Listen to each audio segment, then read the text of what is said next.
Friends, ఎలా ఉన్నారు అందరూ?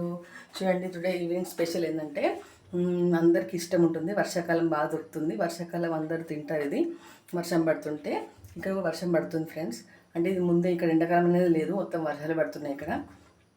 ఓకేనా ఫ్రెండ్స్, ఏం చేస్తున్నానంటే మక్క బుట్ట చూపిస్తాను. చూడండి, మక్క బుట్ట కాలుస్తున్నాను నేను. చూడండి, ఇది కాలుస్తాను. చూడండి, స్టవ్ మీద పెట్టి ఇలా కాలుస్తున్నాను. ఇంకా ఇలా నేను కాలుస్తున్నాను స్టవ్ పైన పెట్టి. ఇంకా పిల్లలకి చాలా ఇష్టము. నిన్న ఇంటి ముందు వచ్చింది ఒక ఆవిడ, తీసుకొచ్చింది. అంటే ఇక్కడ వీళ్ళు ఇక్కడ ఈ ఊరు వాళ్ళు వస్తారు ఎప్పుడన్నా అమ్మడానికి కూరగాయలు.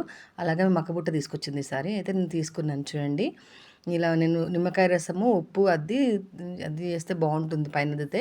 కానీ నా దగ్గర నిమ్మకాయ లేదు ఫ్రెండ్స్ టైంకి, అందుకని నేను ఉప్పు వేస్తున్నాను. నిమ్మకాయ ఉంటే నిమ్మకాయ రుద్దుకొని చాలా టేస్టీగా ఉంటుంది. ఇంకా పిల్లలు ఆడుకోవడానికి బయటకు వెళ్ళారు. ఇంకా వాళ్ళు వచ్చాక ఇస్తాను. ఇప్పుడు చూడండి, రెడీ అయిపోయింది మక్కబుట్ట. చూడండి, ఉప్పు మంచి కరెక్ట్గా అద్దుకోండి, చాలా టేస్టీగా ఉంటుంది. ఇవి లేతగా కూడా ఉన్నాయి. ఆమె చెట్లు వాళ్ళ దగ్గర ఉంటే వాళ్ళు తెంపుకొచ్చి అమ్ముతారు వాళ్ళు. ఇంకా నేను తీసుకున్నాను. చూడండి, లేతగా టేస్ట్గా ఉన్నాయి. ఇంకా వర్షాకాలం చాలామంది ఇవి తింటుంటారు కదా. చూడండి, మీకు కూడా ఇష్టమైతే కామెంట్ చేయండి. Okay friends, bye. Share and like and subscribe friends, bye.